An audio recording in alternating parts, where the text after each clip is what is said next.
My team is Pisa. They're probably going to get relegated. Wow. Yeah, 12 draws, man. 12 draws. You can't draw 12 games. That's crazy. It's like winning 4.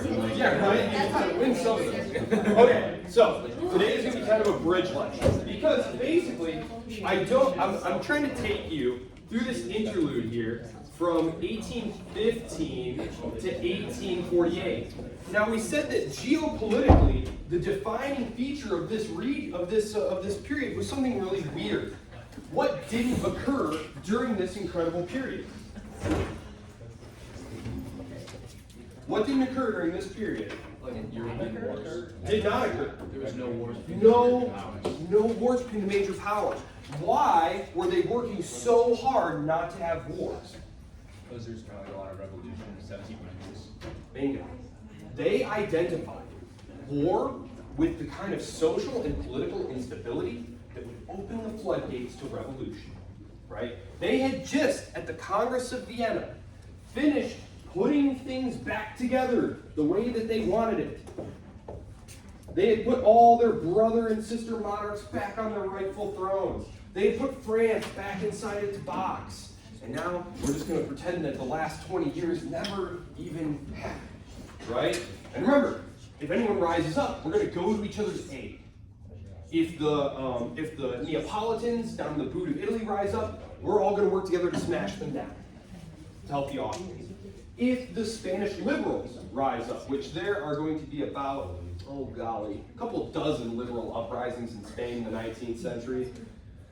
The first one is in 1820. That one's going to be put down as well. The French are going to come help them. In 1848, probably the biggest one because there's so many revolutions springing up at once. The Hungarians are going to rise up. The Russians are going to come in and help the Austrians. It's just this really insane period where instead of taking advantage of your neighbor who's temporarily weak in capacity, maybe we can take some of their territory, see some of their colonies. No, instead they're helping one another. It's a very bizarre period in European history. So we need to find out how we go from this Congress of Vienna right here, the springtime of peoples. Does that phrase ring a bell to anyone? Isn't that like Lenin's springtime revolution? Yeah. Karl Marx's Communist Manifesto. It is the springtime of peoples. Awake! The working men of the world have nothing to lose but their chains. He publishes this, ironically, interestingly, a month before all of Europe just blows up in revolution. The springtime of peoples. Okay, so we need to go from this period to this period. We said that geopolitically,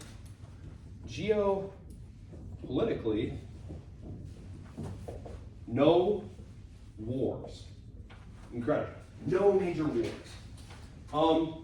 Socially, what's happening? A couple of things. Socially. Urbanization. This may sound fairly obvious to us, like we live in cities, right? You have to appreciate these were agrarian societies that were only now beginning to urbanize and industrialize. It isn't until 1850 that the majority of English people, of the people in England, the cutting edge of industrialization and urbanization, it's only in 1850 that the majority of people in England are living in cities. So you have to think, places like France, places like the German Confederation, places like Spain, Italy, these are overwhelmingly rural. We're talking 80-90% rural. People are starting to move off the farms into the cities, urbanization. Now they're doing this for a few reasons. Number one, the population of Europe is increasing dramatically. Now part of this is a function of trade. For a long time, right, we had societies that were hand to mouth, right? You were a subsistence farmer. You and your family, you would grow basically what you could eat that year. You didn't really have a lot of access to a broader market. You'd save some seed corn, you'd eat through, your preserved food during the winter and stuff. Then you'd put more food in. You really didn't have a surplus to build on year on year on year. So these societies were very sensitive to things like a failed harvest or something. We're moving towards an era, however, where that's not going to matter. Because you can get food from other places all over the world very, very quickly. Because this is the period when we're going to talk about transformations in transportation. Things like trains, things like steamers, which a steamer may not sound like much of an innovation, but have any of you sailed like on a sailing ship, like with canvases and stuff, with sails? No? Okay. Maybe I can explain. So you're familiar with like the method, right? The wind catches the sail and pushes you, right? And if the wind changes, you can drop these other sails to like kind of steer yourself away, right? But there are times where there will be no wind, right? Where the wind will just die, and then you're just sitting there. There will also be times where certain winds and currents just make it really, really hard to sail in a certain direction. Okay, steam is going to erase all of that. Steam means you can just go right in a straight line. These are literally exactly what they sound like coal-powered steam furnace. You just throw, shovel the coal, right? So this stuff is happening. It's all leading to more urbanization. Farms are becoming more efficient. Okay, you're able to use things like during the 19th century. This is when they're going to invent things like seeders, reapers. Are you familiar with like those things like like a seeder like puts seeds in the ground, and harvesters come in. This is when like McCormick and stuff and John Deere. This is the century when these big agricultural businesses that are still with us today were first created. So you just need fewer people on the farm, number one. Number two, these advances in farming are growing more food. More food means more people. Well, we already said that farming is getting more efficient. That means you need fewer people. Well, where do these other people need to go then? They need to go find some work somewhere. And so they start moving into the cities. Now, the interesting thing about the cities too is it's not only people who can't find work on the farm, it's also the lure of the city, right? If you are a Tuscan peasant living in Tuscany in Italy, you are living in a village where your dad lived, and his dad lived, and his dad lived, and his dad lived, and you've basically been in the same village for centuries. You were born and you knew where you were going to be, you knew where you were going to die, you knew what you were going to do. There wasn't any option, right? Now all of a sudden, things in these cities are happening. You have things like factories, the emergence of factories. I believe it's today. Today is the 275th anniversary of Adam Smith's Wealth of Nations that was published, where he talks about the beauty of the division of labor. He says, listen, we used to make things, all of us, by hand. If you, Reagan, are a master shoemaker, cobbler, you would cut out the sole, then you would cut out the upper, then you would punch holes for the shoelaces, then you would get the grommets and you'd pound those in there, and you'd work hard all morning, and by the end of the morning you might have a whole shoe. Excellent day's work. Well, if we put Reagan and a whole bunch of people in a line, and Reagan just cuts out the sole, and then you just cut out the upper, and these are all getting passed online, and all you're doing all day is just cutting out the sole. Adam Smith acknowledges that this is going to be boring, right? It's going to be boring. You're just going to be doing the same task over and over. But he says, look, by the end of the day, we're going to have hundreds of shoes, probably. Hundreds. Whereas individually, each of you could have produced one or two, working really hard all day. So if you read Wealth of Nations, the example he uses is the pin factory. But that's what's going on here. You have tons of people moving off the farms, and critically, you could take unskilled labor to do this. If you were a cobbler, a master cobbler, that probably took years to hone and practice these skills. You could basically bring a peasant kid off the farm and say, here, listen, this is an outline of a shoe. Just cut it out. Just cut it out, right? Another kid, you'd be like, look, these markings right here, you just punch them. Punch them with this dowel. It's for shoes, right? Like, it was pretty incredible. You had opportunities now for wage work. Wage work. This is people, and this is new. This is pretty new here. Instead of growing your own food, being a subsistence farmer or something, which how most people are, we have an increasing part of the population living off of wages. Now this is going to be critical to understanding why the revolutions happened in 1848. Because remember, if it's a bad harvest, like, okay, you know, it's gonna be a little thin, but like we have food, we have land, we have a place. Well, if there's an economic slowdown and your factory gets closed up, there's no unemployment insurance and stuff during this period. If you might show up one day and the factory's just closed, and you don't actually own any place, you rent a room. You don't have any land or any crops, you buy food with your wages. So if those wages stop, you're homeless and destitute and gonna be starving very, very quickly. And I will say this, wages were not terrific. Wages were not terrific. Have any of you read like Charles Dickens? So he kind of describes capitalism during this period as being like a little rough. Yeah. A little rough, right? It's not nearly as bad as he makes it out. Certainly by our standards it would have been just pretty much intolerable, but yes, factories, wage work. This is new. We have increasingly large portions of the population doing wage labor. And again, the critical thing here is if there's an economic downturn, they're going to be homeless and starving. And they're going to be concentrated where? In these cities. So before, remember, if you have an agricultural society, and we have a hard winter or a bad harvest or something, like, one, the peasants aren't homeless. Number two, they probably have some food and stuff and some grain and and they were all dispersed. Now all of a sudden, you're grouping tons of people together in these cities. And if there's an economic slowdown, which there's going to be a huge economic slowdown in 1847, 1848, you're going to have tons of people out on the streets, really mad, really desperate. Just not a tremendous combination, if you are a member of the ruling class. So, this is where we're going. This is all starting here. Urbanization, factories, wage labor, socially. So as we urbanize, let's talk about, this is still social stuff, identity markers, identity.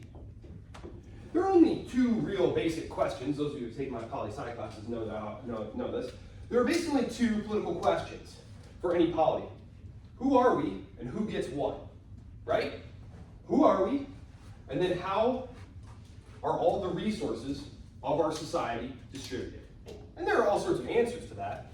But we're at a period of incredible transition in terms of identity. Remember, you have all of these intensely local people who think purely in terms of their local community, who might not even speak the national language. They are leaving their little farm and going to a city. Now, this might not be obvious to you because you're here in college now, like you've had the experience of meeting a bunch of people who you didn't know before.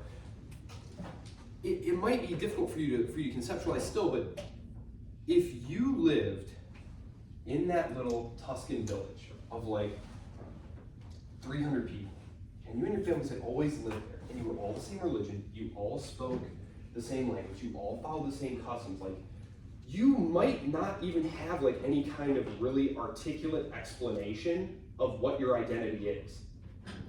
Because you've never needed to explain to anyone who you are. They know who you are, you know who they are. All of a sudden, you are coming into a city where no one speaks your language, no one knows you. There are different ethnicities, there are different races, there are different religions, they speak different language from you. All of a sudden, people are having to seize on new identity markers.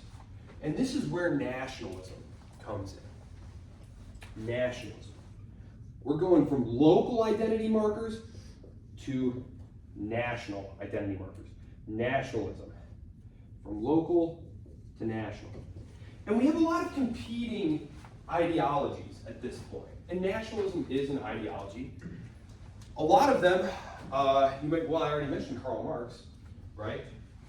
People who are trying to find a new identity might try and find it in a social revolutionary group, right? They might say, no, my identity is as a worker. My identity is as a bourgeois. I would argue that nationalism was the most successful.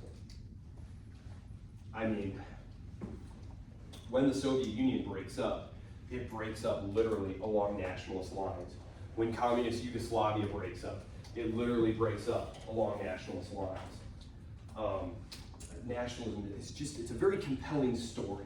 It's a very compelling story about who we are And it's kind of a miracle if you think about it. Like, you're willing to see part of your money taken out of your paycheck and sent 1,000 miles away to help people who you've never met and will never meet, in the name of them being part of the same nation as you. This is a really radical social innovation. So this is when it started here in the early 19th century, nationalism. So we're going from the local to the national, socially, urbanization, yep, okay, geopolitically, politically. Let's go with politically. Well, let's go with economically.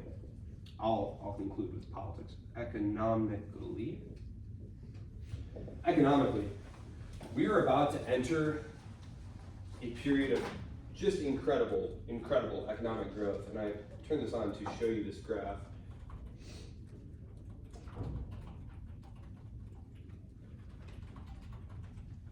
Something really incredible. What? I'm not a robot. All the crosswalks.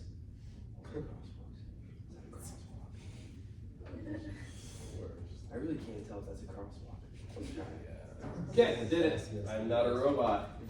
Okay. Okay, here we go. I'm gonna pull this up here. Okay. While we're waiting for this to open here. There we go.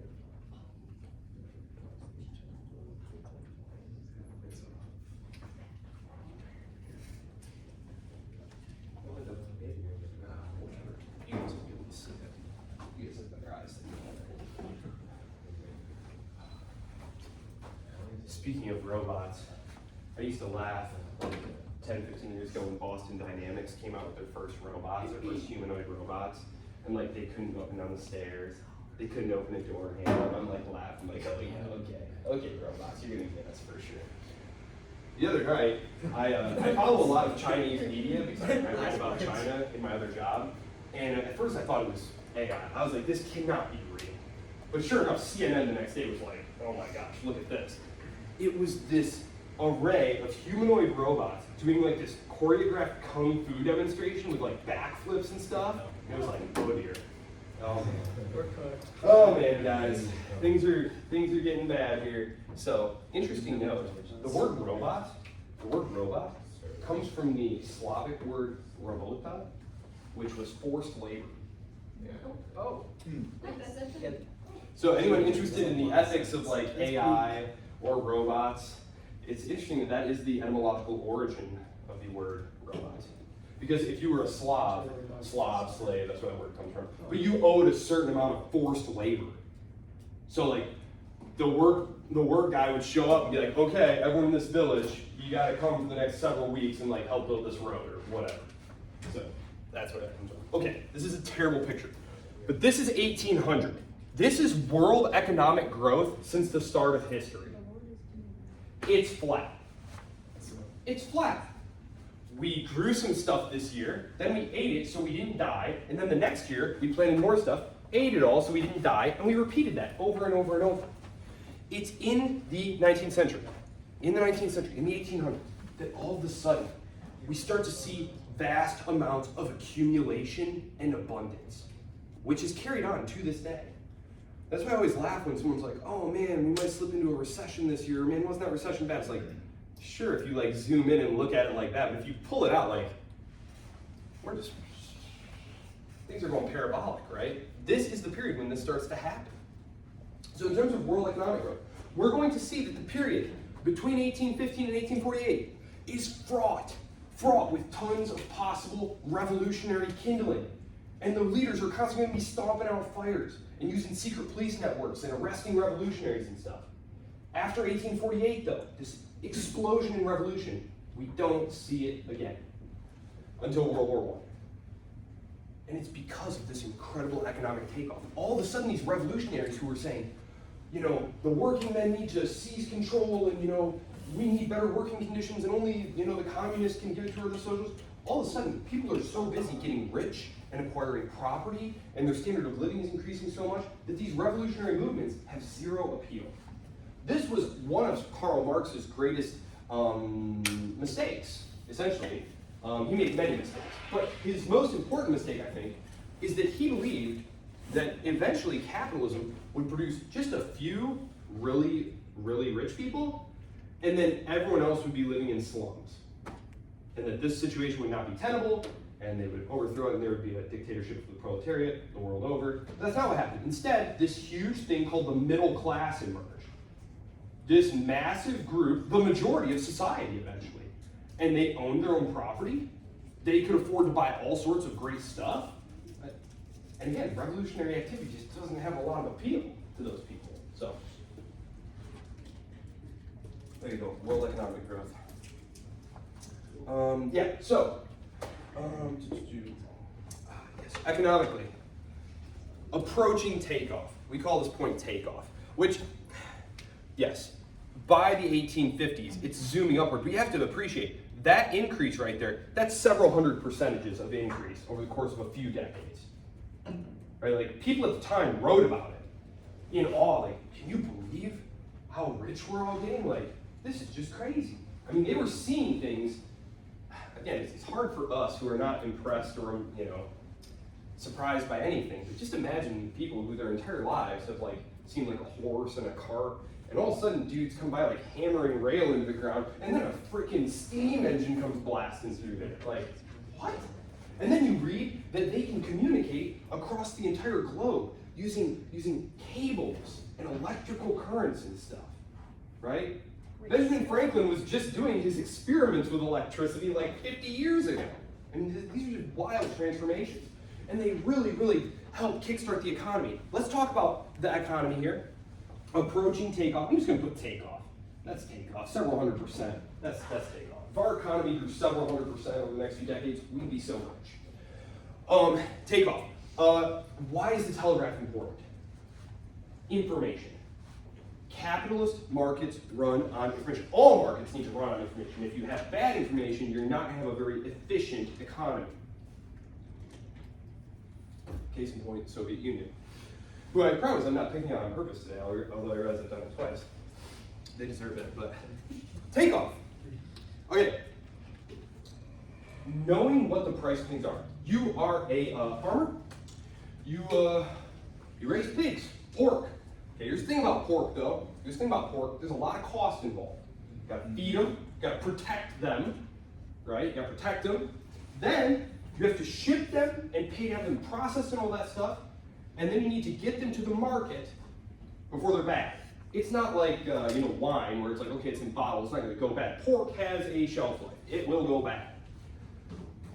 You've heard that the price you can get down in the port of Louisiana for pork is $1.50 a pound. But that information came with the last post, and that was 3 months ago. You're up in Montana, you really aren't 100% sure what the price of pork is. You have to be a little cautious, right? Now, all of a sudden, every single day, you can go down into the office and you can check the price of pork on world markets. All of a sudden, you have amazing amounts of information about things happening very, very far away that if you're a thrifty, entrepreneurial person, you can seize and use to profit. Businesses, entrepreneurs, they hate uncertainty. And the advent of the telegraph, so that you could have world markets connected, did phenomenal things there. And then, of course, we have things like the railroad and the steamer. If you were raising cattle out in the American plains, in order to get them to market prior to the 19th century, in especially the mid portion there that I'm just kind of talking about, you'd have to literally drive them down there. You and your cowboys would have to drive them down there. Or you can not drive, but drive. You'd have to drive them down there. Camping out, fending off wolves and stuff. You have to drive them down there. Now all of a sudden, you take them down to the station, load them on cattle cars. It's way faster, it's way cheaper, right? And that's all money that you can then use to invest in more head for next year, right? So these, it's hard to appreciate, it's like, well, what, railroads? Yes, steamers, railroad, telegraphs, anything that makes information move faster, anything that makes transportation cheaper, anything that allows someone to redirect resources to better, more productive uses is going to be a huge boon to the economy, and this is when all this stuff is happening. We talked too about the fact that it was during this period that a lot of barriers were being broken down inside of states, right? They want free trade inside of states. Well, this is also the period when all the European economies are starting to embrace free trade with each other. So they're starting to take advantage of things like comparative advantage. So they're saying, okay, you know, the French grow way better grapes than we English do. No offense, England, but you know what the deal is, right? So instead of using resources here in England to try and grow enough grapes to satisfy demand for wine here in England, let's just sell more manufactured goods in France and import the wine that we need. This is, again, a huge gain. If any of you take economics, they'll do like a gains from trade, and Dr. Chan will like draw diagrams up there and show you that mathematically this all makes sense.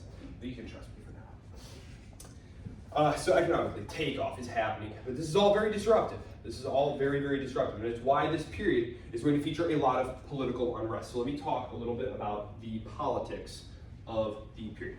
So I talked about geopolitically, socially, economically. Does anyone have any questions before I move on to the politics?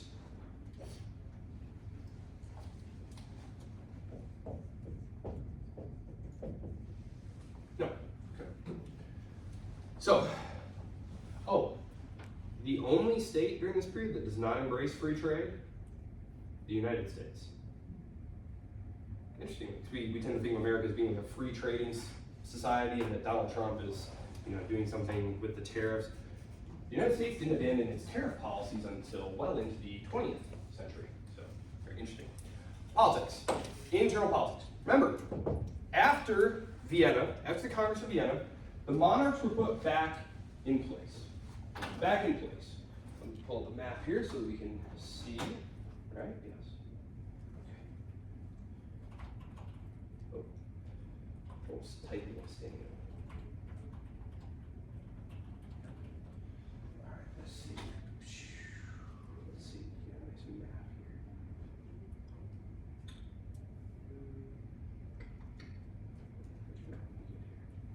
Yeah. I'll use this. Yeah. Okay. So, Austria, you have the Habsburgs, based out of Vienna. They are made basically the gendarme, the policemen of Italy. Okay, they are given the old territories of Venice, large parts of Lombardy. Okay, and then they're allowed to put their allies in charge of all these little kingdoms and states on the Italian peninsula. Okay? 2 reasons this is important. Number 1, none of them are Italians.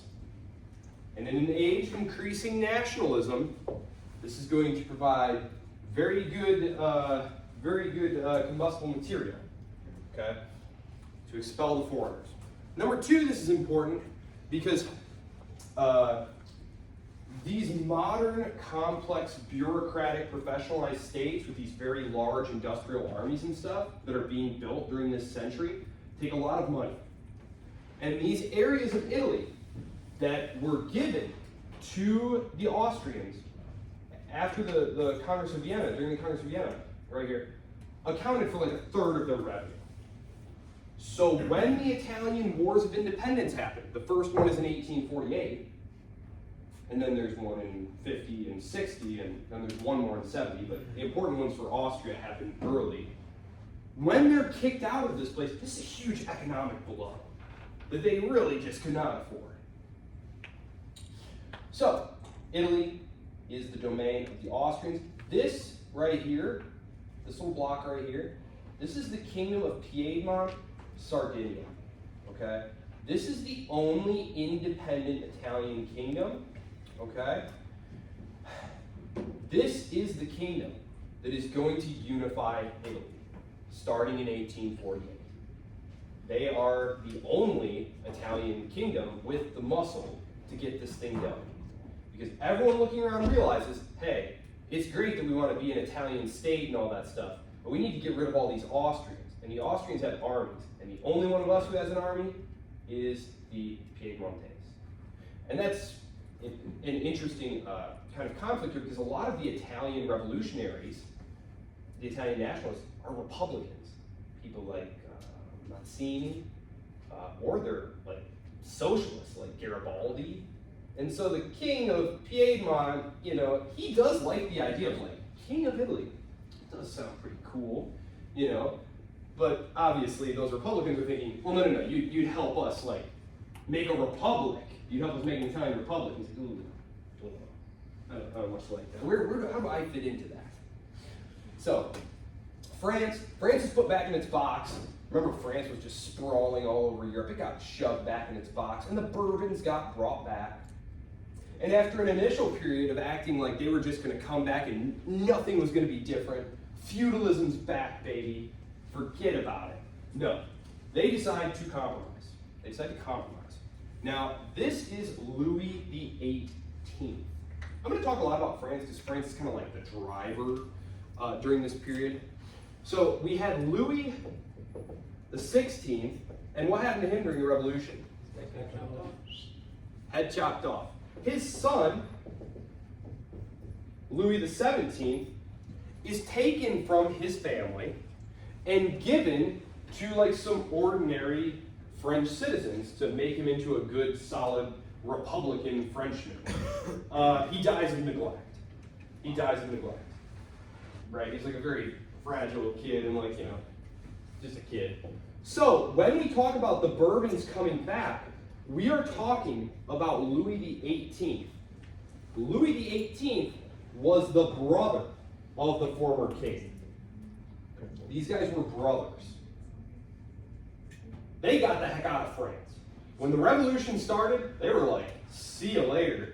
So they went and kicked it in like the German states, and when that got too dangerous because Napoleon started invading everyone, went to England.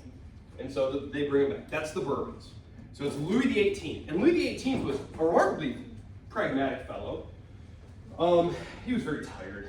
Honestly, he was just tired and just didn't really like to argue with people. Personality matters. Just does. Personality just matters. So he was much more amenable to working with these representative bodies, with these big bourgeoisie bankers and landowners and merchants, to let them have some say in the government. You know, if they wanted to petition or do these different things, okay, fine. You know, fine. He grants them what's called a charter of government. Because the French people were saying, you know, we really want a constitution.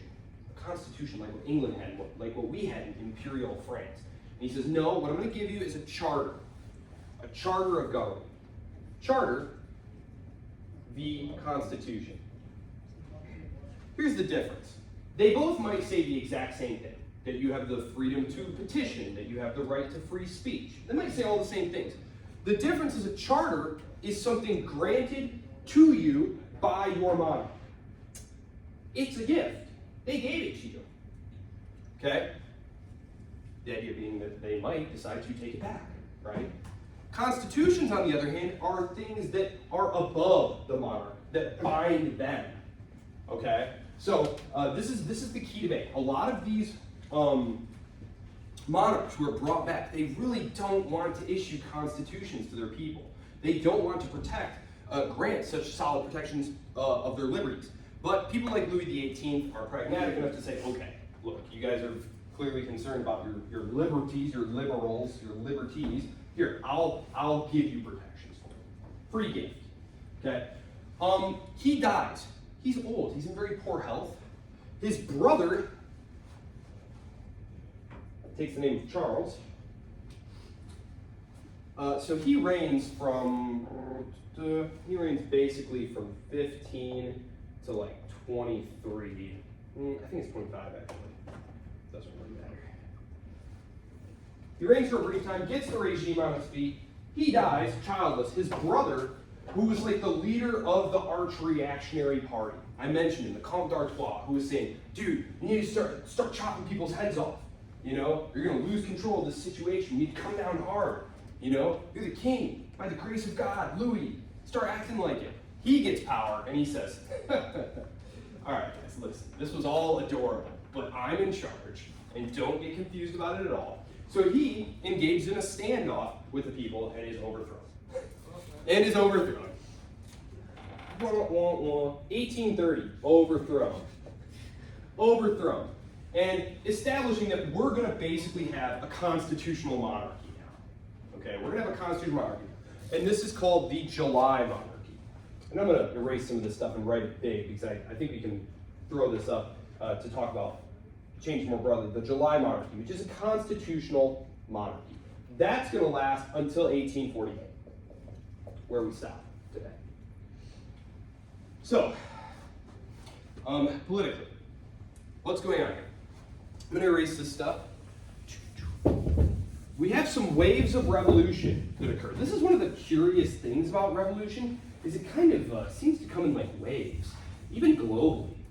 So, after the 1815 settlement, in the 1820s, there are a series of uprisings. In Spain, in Italy, I'm going to call it Italy, but please understand, I'm just talking about like the geographical thing called the Italian Peninsula. There's no Italy yet. There won't be one for several decades yet. Italy, let's see, there's some in Spain, Italy, France, okay, turmoil in the early 1820s. Greece, oh, I almost forgot about Greece. I can't forget about Greece. I can't forget about Greece, and I can't forget about Greece because they actually win their independence. Remember, we talked about the retreat of Ottoman power. This was several lectures ago when we were talking about the Ottomans. Remember, we said that before they conquered Constantinople, they had started to come up here into the Balkans and gobble up all of these territories. That when the Ottomans start getting pushed out, are going to create their own little states and are going to become a powder keg that blows up in World War I, right? Well, this is the first, this is Greece right here. The Greeks rise up and they petition for support from the European powers, and the European powers help them, and Greece actually gets its independence. So, there's another wave of uprisings in 1830. So this one, successful. Do I have other colors I can use? Yeah, here we go. Okay, so, unsuccessful, unsuccessful, unsuccessful, unsuccessful, successful. Then, in 1830, we get another wave of revolution. I'm going to pause here to talk about something going on inside the societies here. We have uprisings in Germany, but again, please, it's not Germany yet, right? It's just all those German states, the German Confederation. We almost have Germany. We're close. There's uprisings in Germany, there's uprisings in France, there's uprisings in Italy. Okay. France, it's successful. Germany, unsuccessful. Italy, unsuccessful. In France, we talked about, I just mentioned this.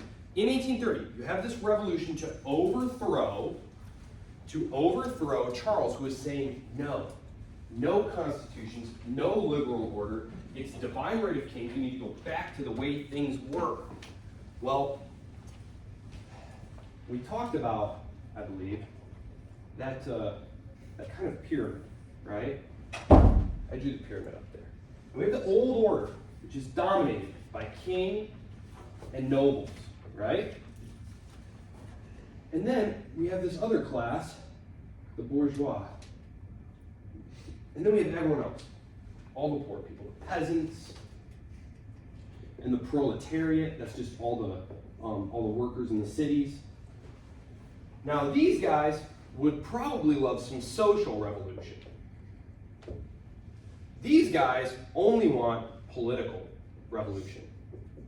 The problem is, these guys here do not go out and fight on the barricades as a rule, and they don't generally have a whole lot of muscle, and these guys are the ones who command the army. So what do they need to do? The bourgeoisie need to rile up and get on their side the masses, right? They need to rile them up and get them out in the streets, throwing up barricades. Barricades are going to become synonymous with this period of European history. So when you go to a city in Europe, a lot of these cities were like unplanned. So like if you go to Rome, for instance, it's pure chaos. It's pure chaos because there's streets coming out of nowhere, and they're so narrow. Sometimes your thing will tell you like, turn left now, and it's like, I don't know if I should. That can't possibly be a road. And then someone will just come screaming out of there, and it's like, okay, I guess I'm gonna go for it. Pull the mirrors in. It's just pure chaos, right? And it's all these tiny, narrow, winding streets. Well, just imagine, if you will, that we've risen up and are causing a ruckus on the streets. And the government wants to send in some troops to pacify the city. This is a very challenging urban terrain, right? Because you're walking through these narrow things. People above you can be throwing things down on you, like roof tiles, which is a lot more dangerous than it sounds. These things will kill you if they hit you. And the population is increasingly armed, right? So imagine going into these cities, and it's a maze, it's a labyrinth. And what they would do is they would build barricades. They'd fill these little tiny streets up with stuff. So me and my column of like 20 other troops, we'd march into one of these streets, and behind us, the workers would like wall it off. And then they'd wall off the way ahead of us. And all of a sudden, like, we're trapped right here. And then they'd be on the roofs like blasting us and stuff. So it's not super fun. Urban warfare, not super fun. Ever, but especially not that. So the bourgeoisie rile these guys up and say, come on, we gotta fight the tyranny of the king and make a just society for all. And then, once they've destabilized these guys and gotten them out, then they say, listen, king and pliant nobles who are willing to listen to our arguments, look, we just wanted a say in the power here. Okay? We just wanted a hand in the government. These guys want to completely tear society apart. Okay? So clearly, you should ally with us now in putting these guys back in their place. So this is something that's going to happen over and over and over throughout this period, is you have that bourgeoisie who want control of the state. They want control of power. They are the source of power in the state. One of the things that made feudal societies so stable was you had economic power and military power and political power, all held by the same group. Now you might say, well, that's a very unequal society there, Professor. Yeah, it was pretty unequal, but it was also pretty stable, because all the relevant instruments of control were held by the same group. What increasingly was happening, though, was this relationship was getting screwed up. All of a sudden, you needed mass industrial armies, right? Composed of like not nobles, right? You also had economic power for forever. Economic power had been tied to land. How much are you worth? Well, look at all my fields that I have. Now all of a sudden, economic power is more about how many shares do you own? How much trade do you do? How much sales did you do? Economic power is pretty much right here. It's all with the bourgeoisie. And the military power is mostly with the bourgeoisie and the poor citizen soldiers, the conscripts and stuff. But who still holds the political power? It's these guys. It's become all out of whack. So they're trying to hold on to their monopoly on political power. They're resisting efforts by these representative assemblies to assert themselves and make laws and impose themselves on the monarch. And what happens is this group that has the economic power wants the political power and needs to use the masses to get it.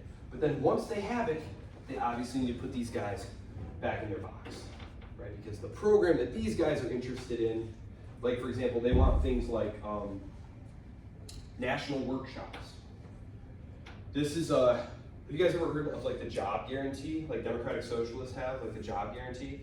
Okay, for those of you who don't know, it's this idea that like if you can't find a job, there will be like a government workshop where like you can just show up and they'll like make a job for you. Like you go dig a hole over there, and then you go fill in that hole that he's digging. You know what I mean? And that sounds funny, but like this is the kind of stuff. It's make work stuff. It's make work stuff where you can get some money. They want national workshops in 1848, which I already raised 1848. That's some of the demands. We're talking about huge taxation on the wealthy, national workshops for the poor, guaranteed jobs, grain doles, where like if you're broke and can't find a job, you can just like go to the government and they will like give you food, like a government soup kitchen basically. Well, these things all need to be paid for, and the bourgeoisie is not interested in paying for that kind of stuff. So this is the basic tension here. So it's critical to understand here why we wind up with this very stable political situation after 1848. Because prior to 1848, we had lots of revolutionary upheaval in 1820, 1830s, and in 1840s, we get the big one. We get the big ones. Because these were isolated events that were quickly put down by the powers working together. The big problem is in 1848, what we're going to find is, let me see, politics. Yeah, that was what I wanted to say about politics. So I'm going to erase this. In 1848, what's going to happen is you have all of these processes intensifying. You have people moving into cities. You have lots of anxiety about identity and security, landlessness, poverty. In the 1840s, on top of all of this, including things like the battles for power among the elite, right? By which I mean like the old nobles and the new rising bourgeois elite, the ones who actually have the money in the economies. You also get several other things. One, you get bad harvests. Who's Irish? Anybody? You look Irish. I'm Irish too, so it's cool. What happens in the 1840s? Why do a ton of Irish people start immigrating to America? Potato famine. The potato famine. That's when my first ancestor came to America, was in the 1840s, because of the potato plague. So remember, the potato had come over as part of the Columbian Exchange, right? And the potato was adopted very quickly because you can basically just chuck it in the ground. And have you ever, or has your mom ever like forgotten about a bag of potatoes in the pantry?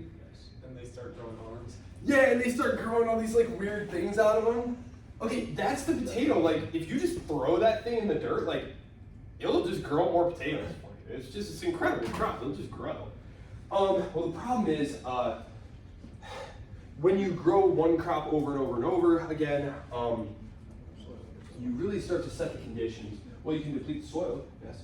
But during this period, they're also, I think someone said deplete the soil. During this period though, remember, this was when they discovered that you could spread, well, not only animal droppings on there. I mentioned guano. Yeah, super bird poop that you can sprinkle all over your fields and just grow bumper crops. The bigger problem is that you set the conditions for like, if anything happens to this one crop, you're all gonna die, right? And that's what happens.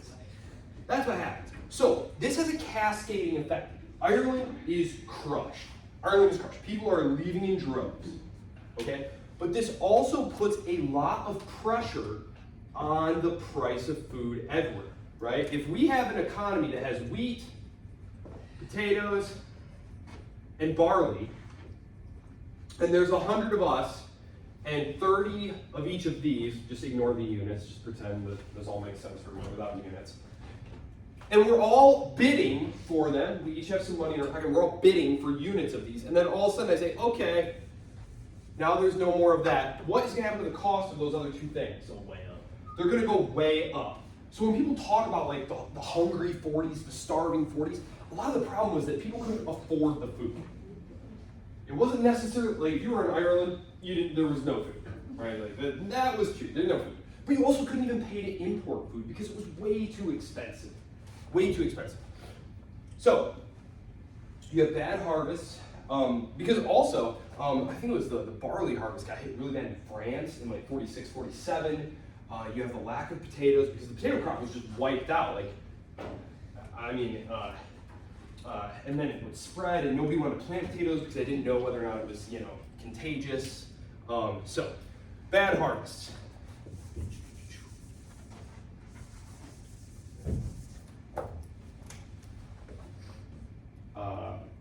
Famine, skyrocketing prices.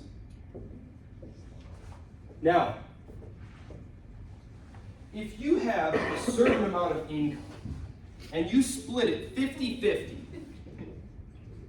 between food and other things, other items, and all of a sudden the price of food doubles, what's going to happen to your outlays on other things?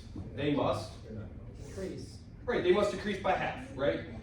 Okay, so as prices are skyrocketing, it's collapsing industrial demand. You're having to spend more and more money just to stay alive. Well, you were going to buy a new pair of shoes, or you were going to, buy a new plow or something. Well, now we're not doing that. Well, okay, what's happening to all these businesses that sell these things? They're involved in the economy. They're going down. So what's happening to all the workers they employ? Losing their jobs. Terrible, terrible coincidence of things here. Skyrocketing prices, collapsing industrial demand, mass unemployment in cities. So this should all work itself out. Seems fine. Okay, so obviously this is going to explode, right? Like, this is obviously going to blow up. And it does. It does. It blows up in 1848. 1848. It starts, for our purposes, we're going to ignore the Civil War in Switzerland. We're just going to say it starts in Paris, motherland of revolution. Now, I'm going to see if there's a good map of this. Revolutions of 18. You know what I'm doing. Yes, it is on here. Sweet. Thank you, Wikipedia Commons. Why? How do we go here? Copy and paste it so like in the Google slides. There we go. Okay, so these are the places where revolution explodes. Okay, it starts in Paris and spreads all across Europe. Where do we see that it does not go? Where doesn't it go? Yeah, well, there are some flare-ups in the Ottomans. I really, unfortunately, this is a 100 level class, so I really don't have time to talk about what's been going on in the Ottoman Empire. But remember how I talked about the spread of nationalism? Yes. Well, when the Greeks rise up in the 1820s, the Bulgarians and the Romanians are like, hey, we're a thing too. And so they try and rise up. And so there's actually all sorts of the Kingdom of Wallachia, and I can't even get into all that, but there's all sorts of stuff going on with the nationalities and the Ottomans. It doesn't spread to England. And if you remember, I had told you England always just a little bit ahead, right? Things are starting to boil over, and then they say, okay, you can all vote.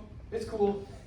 Just kidding. You can all vote. This will fix everything, The price of food is getting a little high, and so they repealed these things called corn laws. Corn laws, which to me, I was like, it's boring. What are the corn laws, Well, the corn laws were this protective barrier to keep the price of corn the corn and wheat artificially high. Because who owned all the land that grew all the corn and all the wheat in England? The nobles. So the nobles had these laws in place that were keeping cheap food out of England. And so they repeal these laws right before this starts happening. So they're able to import lots of nice, cheap food to feed the English population, not the Irish population. They let them starve. True story. I'm not anti-English. I have no vote in that. It's whatever. But things do spread across, and I'll point this out here, Spain. Little Spain. So, we don't really talk much about Spain after, Columbus and the 30 Years' War, because Spain just doesn't really involve itself in European history much after that in, a big way that, the level of a 100 course, is really meaningful. It's I haven't talked about Brazil a lot either, right? It's just it doesn't really weigh in historical events very much. So, no offense to Spain, beautiful place. Very mountainous. Love those mountains. You guys like mountains? Yeah. Me too. I love those mountains. Yeah, love the mountains. Okay, so it spreads all across the German states. All these local monarchs are having to put down revolution. They're either having to try to suppress them. Remember, we said there are two options. You can try to suppress them, or you can try to accommodate them. And a lot of them try a variety of these two tools. In Austria, there is a huge problem because their largest ethnic minority, oh yeah, Moldavia and Wallachia, right there, you can see them. Little principalities that were being carved out of the Ottomans right there. Little Serbia, yeah, that's going to be a problem child right there. Right here, the Austro-Hungarian Empire. I'm going to say something about nationalism real quick. This is the age of nationalism. We're building nation states. States are territories. Nations are specific people. And nation states are territorial entities for a specific people. Who belongs in Germany? Germans. Who belongs in England? Who belongs in Italy? Italians. Okay, but the Austro-Hungarian Empire, which is just the Austrian Empire at this time, it won't become the Austro-Hungarian Empire for a little while yet. In Austria, you had a very small group of Germans who were the ruling class, Austrian Germans. Then you had a whole bunch of ethnic minorities. And again, this is a small group. This is a small group. Like, this is no more than like 10% of the population that's ruling. You have the Hungarians, the Magyars, the Hungarians, who are about, another 12%. And these are just approximate. You've got some Italians. You've got some Croats.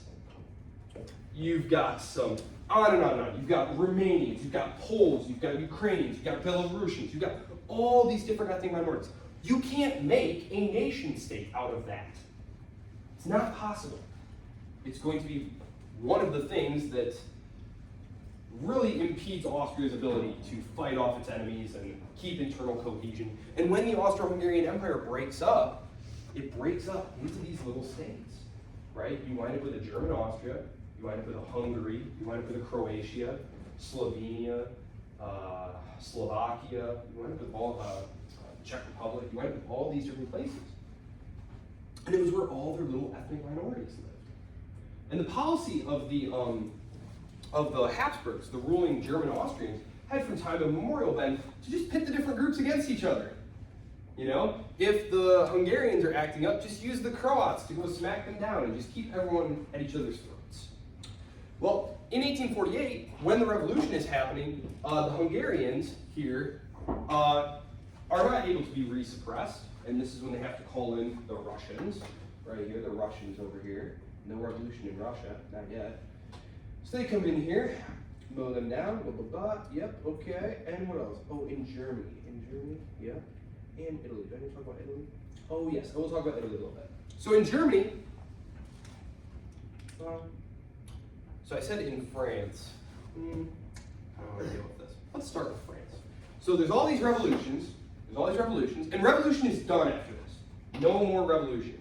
There had been revolution in the 20s, the 30s, the 40s, and this is the big one. Karl Marx and his fellow communist, socialist, utopian guys, they think, we almost had him this time. We had him on the ropes there. It's just a matter of time. Ironically, after this, there's no more revolution. There's just increasing prosperity and growing middle classes. And so, what happens here? So, in France, let's start with the home of revolution. In France, where the revolution started. In France, you get the Second French Republic. You already met the First French Republic. It was born in the 1890s. Remember that? And then Napoleon overthrew it and made himself Imperator? Okay. So interestingly, France's history is going to repeat itself. So I'll start off here. In the 1790s, you had a Bourbon monarchy. It was replaced by the First French Republic. It was overthrown by Napoleon and his empire. And I'm going to put First Empire, foreshadowing. It is then replaced itself by a Bourbon monarch. Now remember, this was Louis the 18th, and then his silly reactionary brother who got overthrown, and their cousin in the July Revolution in the 1830s. Well, they last until 1848, and they're replaced by the Second French Republic. They hold an election.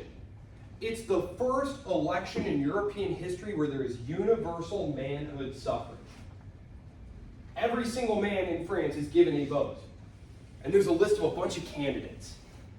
9 candidates.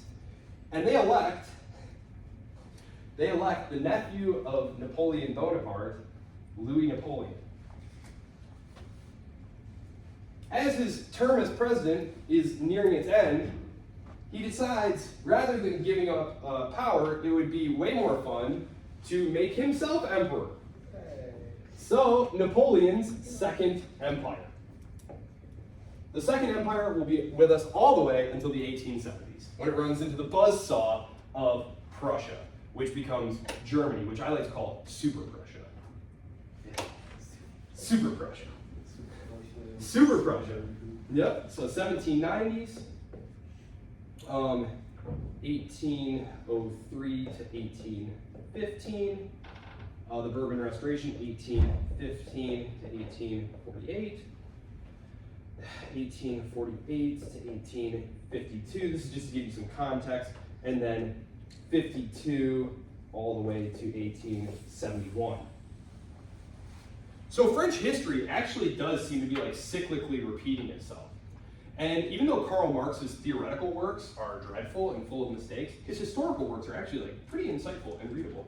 He has a book called The Wars in France that he writes. It's pretty decent actually. So that's France. We get the Second French Republic, but it's very quickly overthrown. It's overthrown by Napoleon. I'm just going to call him Little Napoleon, Louis Napoleon. Louis Napoleon is basically approached by the establishment. Right? He's approached by the liberal nobles, the business owners, the bankers, the military brass, who say, listen, who knows what's going to happen in this next election? You know, you seem to have a safe pair of hands. You're not doing anything crazy. Like, why don't you just be in charge? So it's like a coup de main. Like it was all planned ahead of time when he seizes power. So it's a very clean coup. So the Second French Republic, Second French Empire. That's what's happening there. In Italy, I'm not going to write it up here, but Britain is still just a parliamentary monarchy. It's going to be that all the way through this course, pretty much. Italy, 1848 was the first Italian war of independence. It goes dreadfully. It goes quite poorly, actually. They lose all the battles. Yep, lose all the battles, goes poorly, very badly. So they rise up against the Austrians. They feel like, look, Vienna's distracted. Now's our chance. Let's go for it. And like, okay, that is, you know, it wasn't a bad calculation. You know, they definitely do have their hands full here, as you can see. Just turns out that they had just enough capacity here to deal with the Italians because they had an army in northern Italy, and they had these 4 huge forts called the Quadrilateral, and the Italians were just kind of hapless and disunited. There's an uprising in Venice. Daniel Manin is the one who does that one. As you can see, in Turin, Charles Albert and the Piedmontese, they do come out and fight a battle against the Austrians, but they lose. So the First Italian War of Independence is a total failure, but it is the first one. It is the first one. So things go back to the way they were.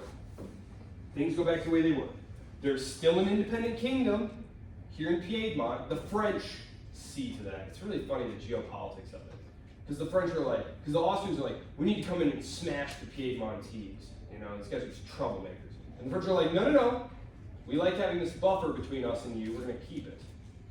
So that's how that works out. Yeah, okay. So that's Italy. And so the Papal States, these are the territories controlled by the Pope. He actually had territories. He won't lose these for another 20 years. And then you have these kingdoms here, based out of like Florence and based out of Naples, that are still going to be controlled by the Austrians for the time being, but they're going to be driven out here in the next 10 years. So, in the German states here, most of them issue either a constitution or a charter of government, something, right? A group of German nationalists, though, offer the king in Prussia a crown, saying, we want you to be king of Germany. And he says no. He says no. Again, it's hard not to read things backwards and look at Germany as this like obvious collection of like unified states that are going to be like, you know, a super state. But they were all very jealous of their own territories. They liked being lord of their own domain. Critically, for the Prussians here, the Prussians are an absolutist state. They're the least liberal German state of any of these. Some of these states, like Bavaria and stuff, they're extremely liberal. They're very plugged into like trade and things like that. Prussia is just an old school, like, autocracy type state here, run by the Prussian military establishment. So the idea that you would accept a crown from your people is like, you have it exactly backwards here. Right? Well, who gives you the authority to crown me? You're just subjects. When the Russians, this is a true story. During the 7 Years' War, the French-Indian War, the Prussians are battling the Austrians, and the Russians invade, and they're gonna like come sack Berlin. And the people of Berlin are like, you know, Emperor Frederick, we'll fight for you and stuff. And he's like, go back in your houses. You have no business fighting. Okay, you're peasants and workers, okay? Just leave the fighting to the people who it's supposed to be done by. So that's the mentality here. So, the Prussians. French, yep, okay, so Prussia. Okay, what is Prussia up to here? What's Prussia up to? So, I'll talk about Austria and Prussia simultaneously. So, let's first say Prussia. It's increasingly clear to the Prussian elites, people like Bismarck, that this situation is not sustainable. That the Prussians are going to have to cede to nationalist pressure, to liberal pressure, but you have to understand, people like Bismarck are members of a certain class. Like, his interest in creating a unified Germany was so that the Prussian aristocratic elite would be safe ruling inside a unified Germany. So that is the goal here. So, to this end, they start to break down trade barriers with these other German states. They create what's called the Zollverein. The Zollverein. It's a free trade zone. It's a free trade zone between the German states. And then they deliberately exclude the Austrians from it. People like Bismarck, they don't want the Austrians as part of a unified Germany because they won't be able to dominate it. And when we look at the Zollverein, I wonder if they have a map of this. The Zollverein. Let me see if I can remember how to spell it. Zollverein.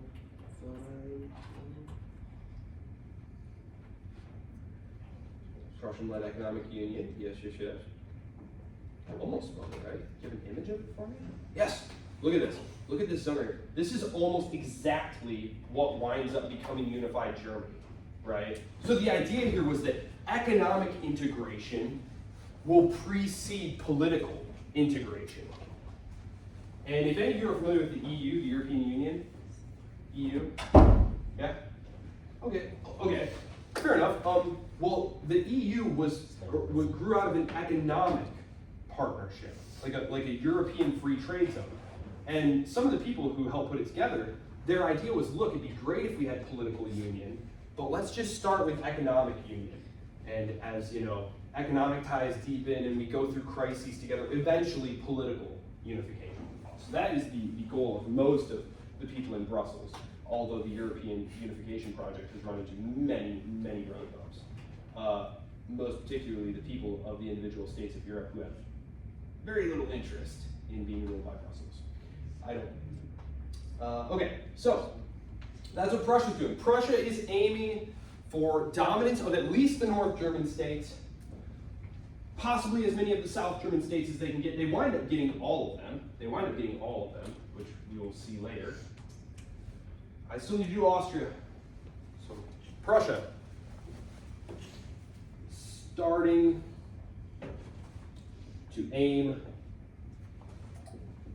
for German hegemony. This was something that had been going on since the Congress of Vienna. It was pretty clear now, because remember, they broke up the Holy Roman Empire. They got rid of it, and they grouped all the tiny little 300 principalities, they grouped them into a series of bigger states. And of the bigger states, it was clear that like Prussia and Austria are the two most powerful. And as the century goes on, Prussia starts to get more and more relatively powerful. And part of the reason for this is that Prussia, during the Congress of Vienna, they get given some things that they'd never had before. Specifically, they get these like the Ruhrlands and the Rhinelands, these incredible industrial zones. And it's unclear whether or not the people negotiating this treaty understood the value of what they were giving the Prussians at this point, because these were mostly like landed English aristocrats who like didn't really have any idea of like what the value of this thing were. But basically, these are going to give Prussia an industrial base to work from, which previously Prussia had not had. So Prussian power expands greatly during this period, and they start aiming at German hegemony. Bless you, whoever that was. Austria, so if Prussia's fortunes are going up, Austria's fortunes are sadly going the other way. One of the reasons that the Congress was held in Vienna and hosted by Metternich, the foreign minister of Austria, was that he recognized that Austria was just not capable of fighting more wars. We're broke. We have a totally fractious population that has no real ethnic identity that we can call upon, and the situation is only going to get worse. As this century goes on, they get more broke, their ethnic minorities get more militant, and the states surrounding them get even more powerful and centralized. So Austria, it's really just a delaying game here.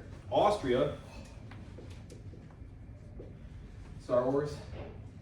Yeah, is that still a thing? Have you guys like seen the original Star Wars? Yes. Show hold together. Here, maybe hold together. That's what they're doing. They're just like, hold together, baby. Hold together here. Hold together. Just hold together here. Hold together. That's what's going on here. Just hold together. So, this is what's going on here. Okay, politically. This is what's happening politically. And this is basically the way things are going to stay as far as revolutions go. As far as revolutions, there's not going to be any more big revolutions until we hit the 20th century and we start talking about the Russian Revolution or the German Revolution, right? It's just not the Chinese Revolution. Like, there's just not going to be any more revolutions in Europe at this point.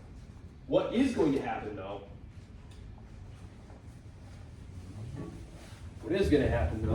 is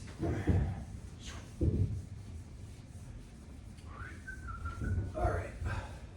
So we said that between 1815 and 1848,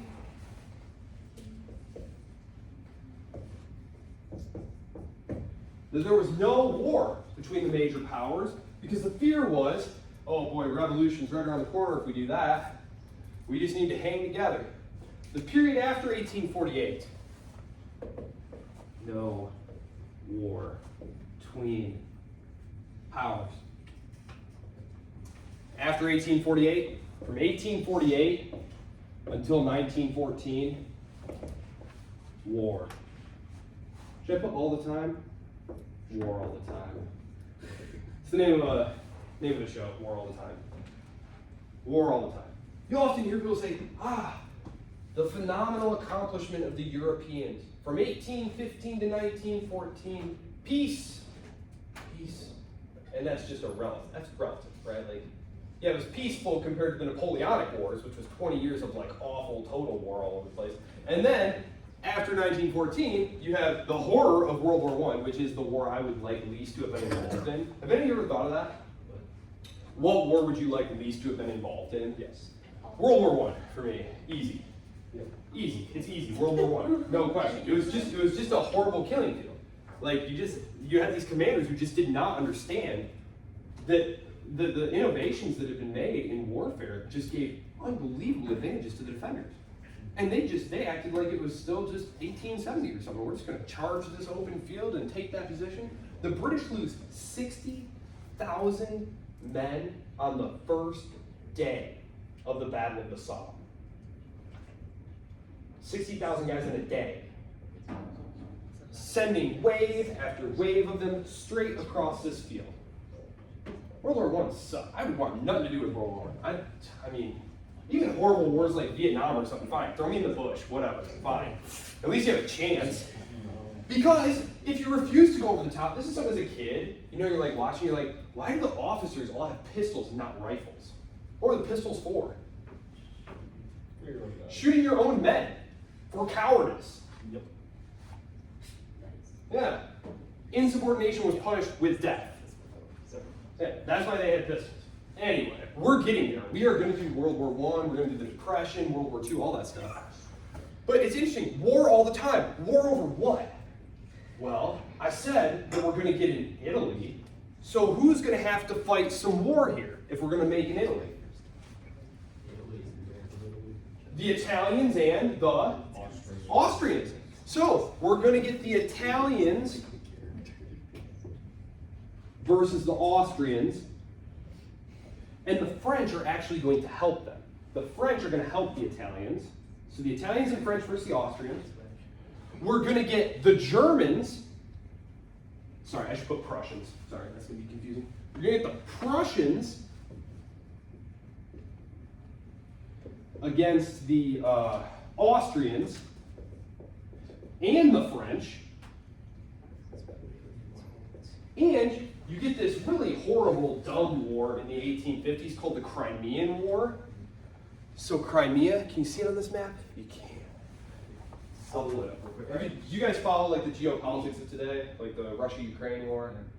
Okay, yeah. See the Crimea. This was what was seized. This is what was seized back in 1914. Back in 2014. Back in 2014, it was seized by the Russians. Oh, what happened? Yeah. So what was happening here? Wait, come back. Fine.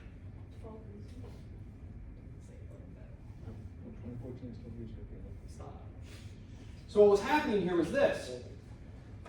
The alliance that had contained France started to break down, right? Nothing unifies people like an enemy, right? A common enemy. Well, once France is no longer a threat, London starts looking around and saying, okay, if France isn't a problem, who is? And they spy the Russians. The Russians. And they don't like the Russians. A couple reasons. Number one, the Russians are expanding.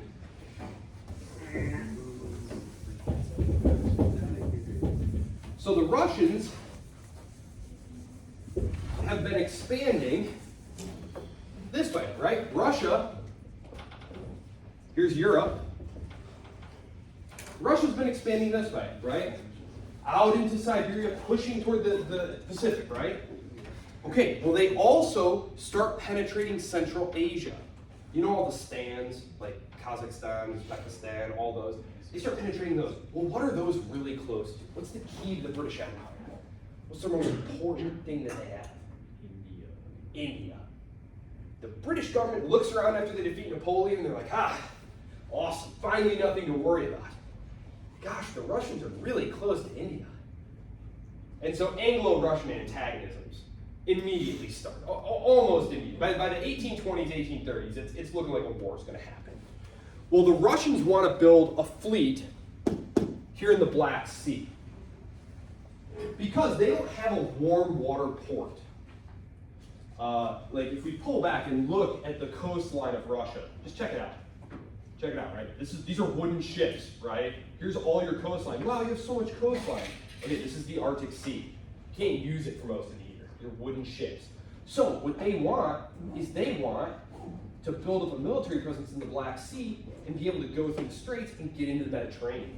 The British government decides this is the worst idea they've ever heard. Russians in the Mediterranean? Golly, no way. So they get with the French and the Ottoman Turks and say, we are going to keep Russia out of there. Britain starts propping up the Ottomans because they realize that as Russian power grows and Ottoman power declines, who's going to wind up dominating this critical geostrategic choke point right here? The Straits of Constantinople, the Dardanelles. Who's going to wind up getting that? The Russians. And that would be awful, intolerable from London's point of view. So they start propping up the Ottoman government. And that's what the Crimean War is about. This is the war that Florence Nightingale was famous for, the nurse, Florence Nightingale. There's tons of casualties. They're mostly from disease. And like, you know, the American Civil War is right around the corner, right? What did most of them die from if you got shot? The surgery, right? The surgery, you get like some kind of infection because they didn't know to like clean the knives, and they'd like, you know, you'd get your arm chopped off to save it from a bullet, and then you know, die of some horrible, you know, infection. That's what's going on there. So we're right around the corner for some really important advances, though, in things like medicine. So surgeries are going to become something that might actually save your life here soon. But so yeah, that's where we're going. War all the time. When we meet on Tuesday, the quiz is already up. When we meet on Tuesday, we're going to go back to the rest of the world and see what's going on in China, in India, in the Ottomans, in the Americas.